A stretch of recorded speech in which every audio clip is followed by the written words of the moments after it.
Foreign service একাডেমিতে জাতীয় ঐকমত্য কমিশনের দ্বিতীয় ধাপের 20তম বৈঠকে নির্ধারিত বিষয় ছিল সরকারি কর্ম কমিশন, দুর্নীতি দমন কমিশন, মহা হিসাব নিরীক্ষক নিয়ন্ত্রক ও ন্যায়পাল নিয়োগ এবং নারী প্রতিনিধিত্ব।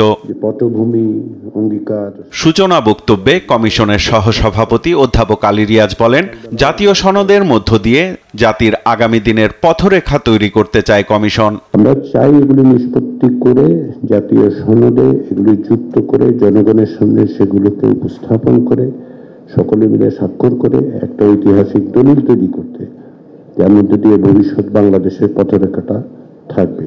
আলোচনার শুরুতেই সাংবিধানিক ও সংবিধিবদ্ধ প্রতিষ্ঠানে নিয়োগ ইস্যুতে কমিশনের দেয়া প্রস্তাব নির্বাহী ক্ষমতাকে দুর্বল করবে উল্লেখ করে আলোচনা সাময়িক বয়কট করে বিএনপি।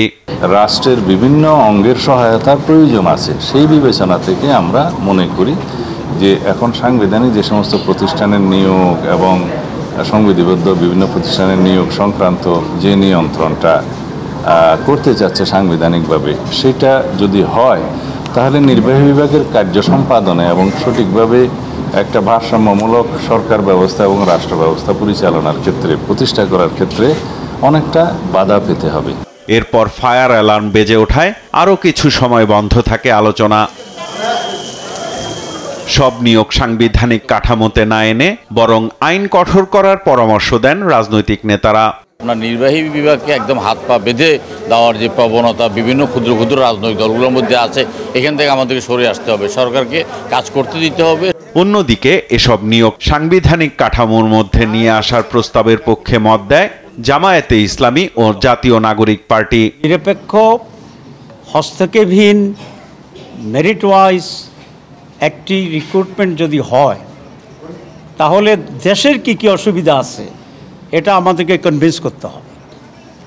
আমরা যদি মনে করি দেশের খুব অসুবিধা হয়ে যাবে, অবশ্যই সেটা আমরা করব না।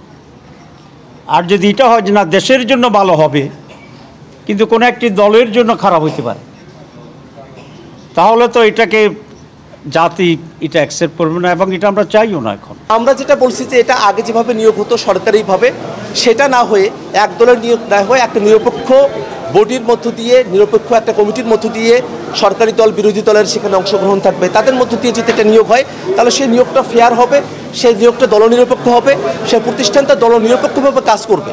রাজনৈতিক দলগুলোর হাতে জুলাই সনদের খসড়া তুলে দিয়ে দ্রুত সময়ে ঐক্য গড়ার চেষ্টা চলছে বলে জানিয়েছেন কমিশনের সহসভাপতি অধ্যাপক আলী রিয়াজ।